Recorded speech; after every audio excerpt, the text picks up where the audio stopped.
Hello and welcome to the Social Chase. I'm Chase Taylor along with my co-host Sarah. Hi. Our guest today is Crystal Sacco. Crystal is the mother of a 28-year-old son on the autism spectrum. Crystal over 20 years of working with children, and she has worked in the field of special education for 10 years. Crystal earned a Bachelor's in Early Childhood Studies and is a certified LifeCourse Ambassador. She is also a certified Assistant Psychiatric Technician. Crystal has worked for CONNECTICUT Family Support Network for 3 years as a Family Support Coordinator. She has also currently assumed the role of Family Support Director for CTFSN. Hi, everybody. How are you today? Doing good. Good. Great. Now, can you share a little bit about what CTFSN is and how it got started? Sure. The Connecticut Family Support Network is a statewide agency that was started by a group of families back in 1998, I believe. They wanted to, were individuals who had family members with special needs or in their family, and they wanted to start an agency that would help individuals find the resources and the assistance that they needed, because these families were struggling and they knew what it was like to have to go through all of the effort that they were going through to get the help that they needed. So they wanted to make it a little bit easier for the families around the state. So, do you love the work you do around CTFSN? I do. So the Connecticut Family Support Network is statewide. So they work with individuals who have events through the lifespan, and it's family members. Everybody who works for CTFSN has an individual in their family who has either a special need or a special health care need, or they have worked in the field with them. So what we do is we work with resources and referrals, and we do a lot of trainings and workshops. We do a lot of events like play groups and a lot of different things that are requested through the families that we serve. We try to provide that for them. I absolutely love it because when my son was diagnosed back in 1996, there wasn't much available to him. So I was very aware of the struggle.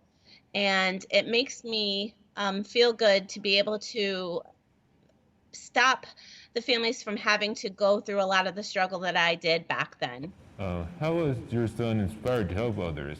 So my son is 28 years old, and he is diagnosed with autism spectrum disorder. He was diagnosed back at a time when there wasn't much available to him. So I had spent a great deal of time on the phone. We didn't have as much computer access, so I had spent a great deal of time on the phone back then trying to figure out what was going on and trying to get the help that he needed. And it had affected myself a lot. It had affected my mental health, and it had affected my relationships in my family and my relationships outside, because I just didn't know where to turn to. And so eventually I had come across somebody who back then they weren't allowed to really give you much information. It was a lot different. They weren't allowed to give you much information, and diagnosis wasn't allowed to be given until much later in life. It was a lot of work to get him the assistance that he needed. That inspiration kind of brought me to where I am today, because he inspired me to want to take away some of that for the families that I serve. So he had brought me to working in special education, which is how I started. I started working as a paraprofessional in the school district, and it was a reverse mainstream classroom.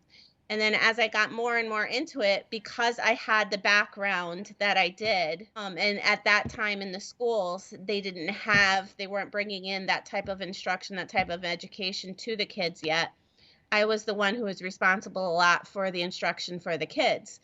And I realized that I just loved what I did, and I loved working with the kids, and I loved seeing that growth, and I loved seeing them learn from the things that I did with them.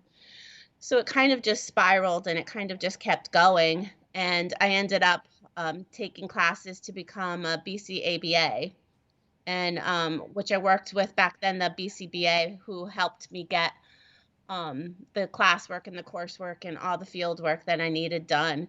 And it just kept spiraling. I kept getting more and more education and working with all different types of individuals and all in the field. I worked in mainstream classrooms, private schools, in-home programs, and I just absolutely loved it. And it all came from, we had started a home program for my son back in 1997, I believe it was. And it all kind of spiraled just from there, because I loved that we were one of the first people to bring the program to our area. And I wanted to do that for the families. I wanted to let them know what was out there, what was available to their kids, and that the growth was possible. And I think that I really do believe it was what we did back then that brought us to where we are today. That availability of services and all the things that are available today were really because of individuals like my son. And a BCABA is Assistant Behavioral Analyst. Back then, what they do, where they were the individuals who helped the BCBA, which is the certified, board certified behavioral analyst. And an individual who is a BCABA, we're traditionally known working for individuals with autism. However, individuals who are BCABAs work across diagnoses. They work with any individual and who might be experiencing learning challenges or behavior challenges, social challenges.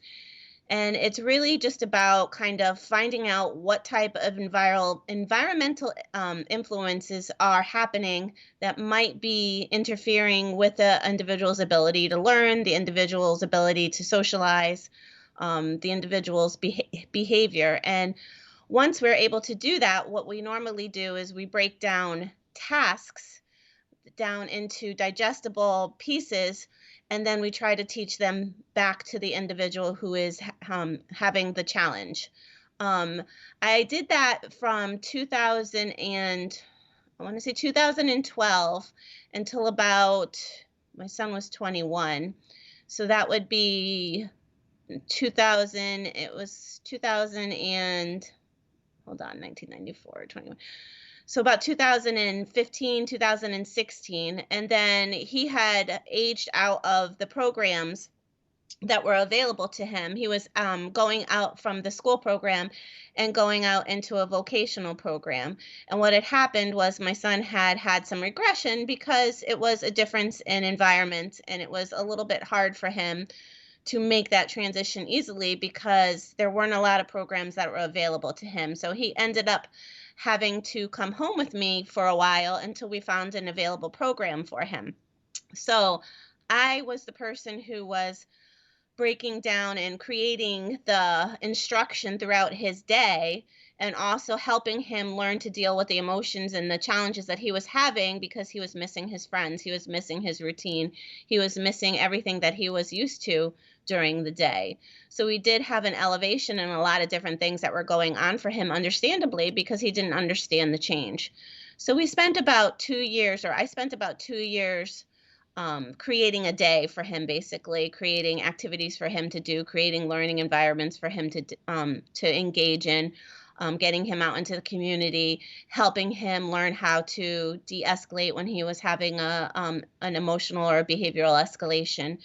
And then when I was able to do that, I basically was able to look around for a program who would be able to work with him and help him by giving him all those pieces, giving them all of the things that I learned, all the tools that I learned while working with him. And then when he moved into his day program, I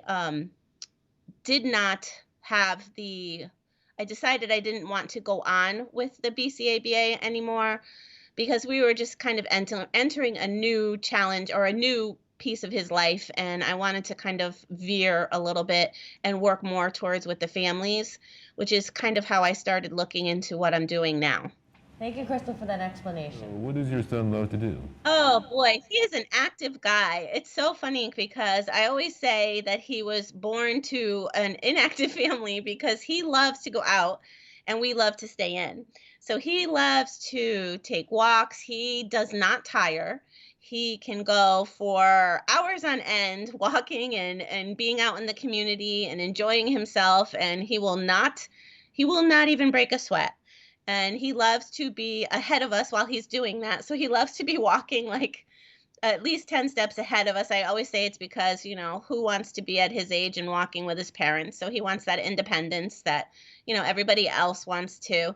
He loves being engaged in any activity that anybody else in. So he loves anybody else does. So he loves cooking. He loves going out and doing things like bowling. He loves going to shopping centers. He loves holidays. He loves parties. He loves family get-togethers.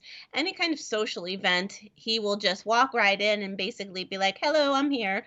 Um, he loves and food.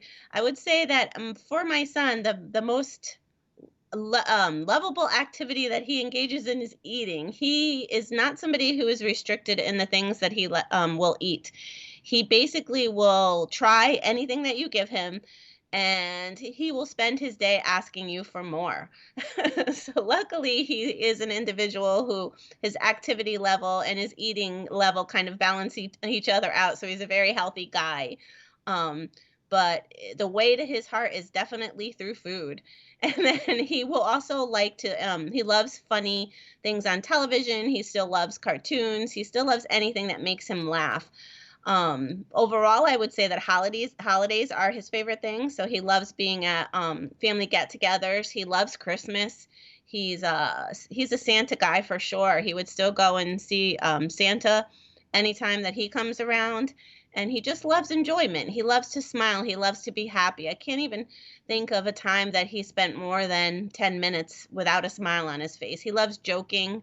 He loves interactions that have to do with making him laugh. He still loves like physical things like trampolines and sensory activities. He just loves to be engaged. He just wants to be included just like everybody else.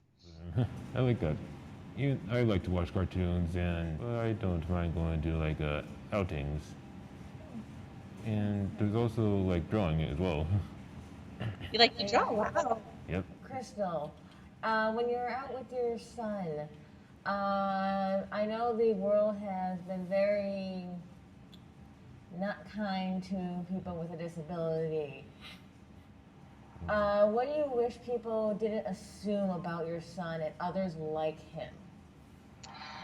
So I think that we've come a very long way when we're dealing with disabilities in general, and definitely we've come a long way when we're dealing with autism spectrum disorders. The neurodiversity movement is so awesome, and I absolutely love that we've gotten to a place where we're bringing individuals into the discussion and we're giving them that voice. And I love how that there's just so much available out there, and there's so much discussion, and there's so much learning right now. However, I do think that we still have a lot to learn, not only there, but also on my son's end of the spectrum. So my son is an individual who happens to be nonverbal. He happens to still have some behavioral challenges, as I mentioned before. And his ability to communicate is different than other people's, but it will take effort for somebody to engage with him. So we will still go out into the community, and if somebody wants to ask a question, they will still come to me and ask it if they ask at all. I don't have any issues with people, looking at him because, you hear a noise or you see something, of course you're going to look at him. But we still will have people who will tell their children who are asking questions not to look or not to engage.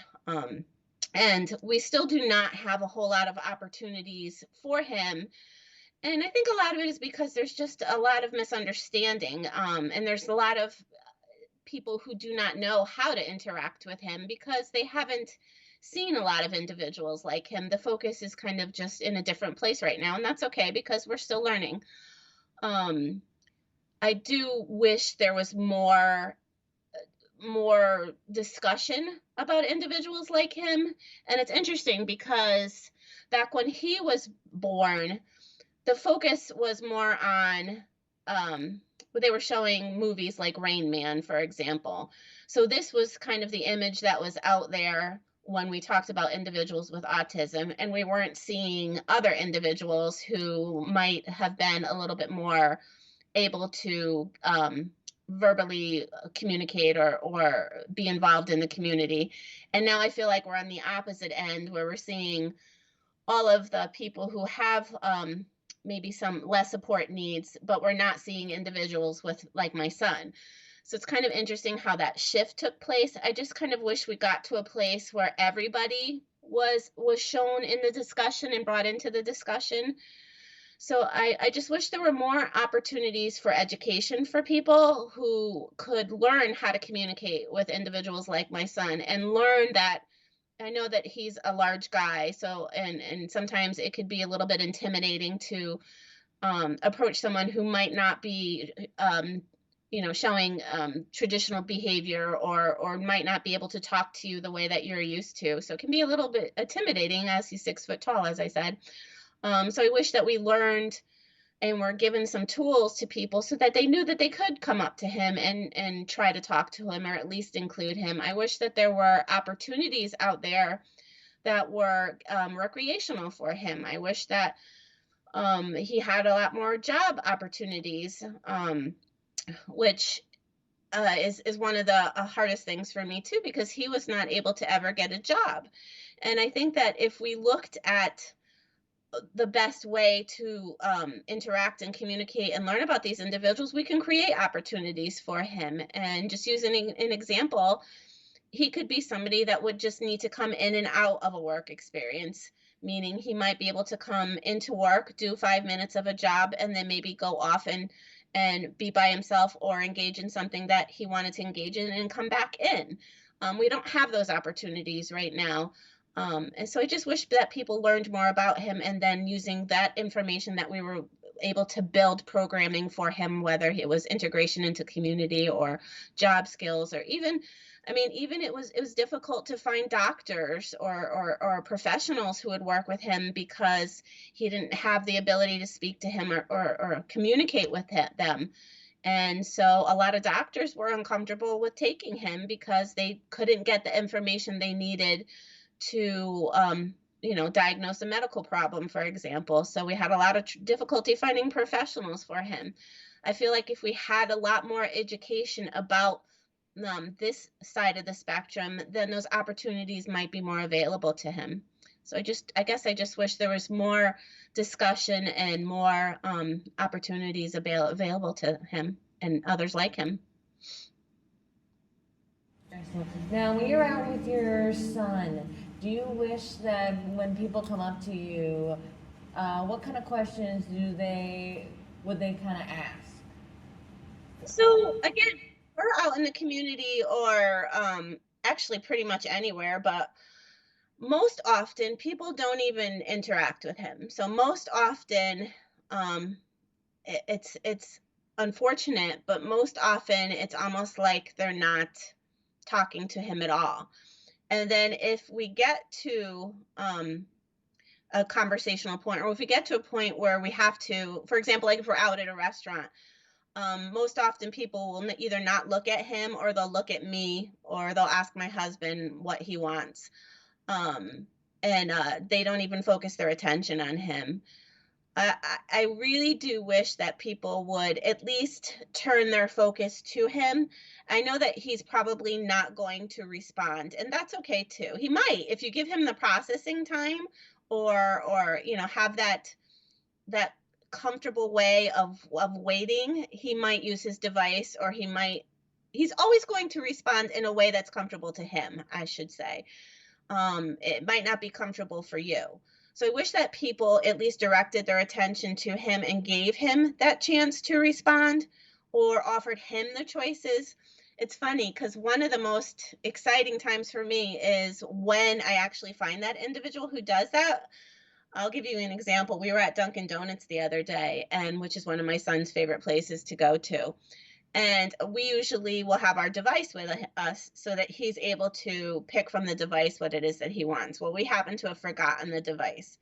So my daughter had taken him up to the counter, and she was asking him to pick what he wanted. But as the donuts were kind of far away, it was a little bit difficult for him. The individual behind the cashier decided to take that time and actually pick up donuts and show them to him and offer him a choice. And it was so engaging for my son that he was so happy that somebody took the time to let him be included and make those choices, that it just touched my heart, because it doesn't happen very often.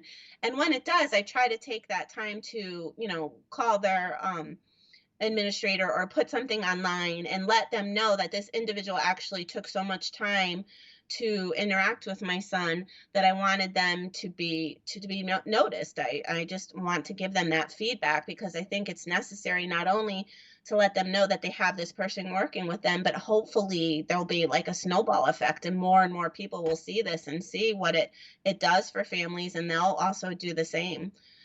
So I guess I just wish that more and more people would take that time to notice and try to make that communication or that interaction possible for them. And the other thing I'd like to say too is, I think that sometimes we'll be out in public and we'll see families who might be having a difficult time with their loved one who's not able to speak, or maybe showing some behavioral challenges. And I just like to let everybody know that it is okay. It's okay to ask that family member or that loved one if there's anything that you can do to help them, to assist them, whether you're just holding bags or you're taking something back to the car, or you're just helping maybe interact with their loved one to help them through whatever moment that they're having. I think that would be just such a nice thing to do, and it would be so appreciated, even if the family maybe said no at the time, that they don't need any help. But trust me, they will appreciate it. So if you're out in the community and you see this going on, please take the time to notice and maybe, offer some assistance. My brother are out in the community, depending on which situation, if it's very crowded or if it's very noisy, I usually will pull him away and let him calm down, or pull him into a quiet store. And even if we're like taking a walk, he's like 3 or 4 or 5 feet ahead of me, because he's a very tall person and I'm a little shorter than him. So he'll be like so far away I can't even see him. Yeah. So how can people in the spectrum be more supported in the world? Well, that's a good question. So we talked a little bit about how we could do a little bit more interaction with him when he's out in the world. Let's take job experience, for example. So what if we created jobs that not only supported what we have going on now, which is the typical job role, but include individuals like my son. So we did more customized employment. So perhaps, like I said, maybe we had opportunities where we created something that might be liked or an interest of my son, like individuals like my son, and then we gave them that opportunities to, he can work for, we did that testing to see how long he could work before he needed that break. And then so we'd had him do that work for 10, 15 minutes or however amount of time that is. And then we allowed him to go and take that time to decompress or do whatever it is he needed so that he can come back in. So we created more employment opportunities that were more customized and included individuals who might possibly need some more support needs. I think that we could bring in training for professionals, more training for professionals, especially people who are working directly with our individuals. I think that we need to learn how to help them through, perhaps maybe they're having behavioral escalations throughout the day. It doesn't mean that they don't want to do something or they don't want to be involved. It means that just like anyone else, this is how they're expressing a difficult moment. So perhaps if we can train more people how to work through those behavioral challenges, get the root of behavioral challenges and move on for them so that they can continue on with their day. I wish that we created more recreational opportunities for individuals like my son. And again, maybe these opportunities don't look traditional. I'll use parties, for example. Oftentimes parties are these loud musical events with tons and tons of people, and you have a maybe an unspoken but social obligation to be at these parties for 2 hours at a time and engage with everybody who's there. What if we created opportunities where, maybe there's, I know that we are starting to with the sensory program we have out there, but they're not as loud. We had places where individuals can leave the party and go and stay and have some quiet time, or go and do whatever it is they need to do to feel comfortable. And then they can come in and out of the parties. What if they just came for 10 minutes? I mean, what if that's just what their ability to be in a social situation is at the time, and they just came for 10 minutes and they left? And that's okay. What if we had people who could be with them at the parties and help them through that? All those types of opportunities, those social events where we didn't have the expectations of someone behaving quote unquote perfectly per se. We just let them be how they are, and then they can come back. I know oftentimes with my son, what I always did, because I didn't want him to learn that using behavior was the way to communicate his needs, although it was okay if that was how it was going to be at the moment. We worked through it. But what we often did is, if he was somewhere at like a family event or a community event and he happened to have a moment, we took him so that he could have the privacy that he needed so that we could figure out whatever was going on. And then we brought him back. And then if he wanted to leave, we gave him an opportunity to communicate that in a way, whether it would be through pictures or through vocalizations or through his device, communicated in a way where he knew that he can just say, okay, I'm done. Let's leave. So if we had these opportunities for them, it would just be, a lot of our guys are sitting at home. They're not doing anything. They're with their families all day long, or they're in their living arrangements, wherever they may be in group homes, and they're not doing anything. Because there's nothing available to them, or because they were, quite frankly, refused. So I think that if we had more of those opportunities that were more customizable and people were more trained, it would just be so beautiful to include them just as much as everybody else is included. So I wish that we had those kinds of supports available to him and others like him. That's very interesting. Yep. Thank you, Crystal, for sharing your journey and your experience as a mother and growing up with a child who dealt with all those different judgments. If you'd like more information, please visit the website CTFSN.org. And you also can contact Crystal through the email at csacco@ctfsn.org. Thank you so much for having me. And yep, absolutely. If anybody has any support needs, please definitely contact me. And I appreciate you guys having me on today. Again, thank you for joining us here for the Solar Chase, and also thank you for Sarah for co-hosting with me. You're welcome, Chase. Anytime.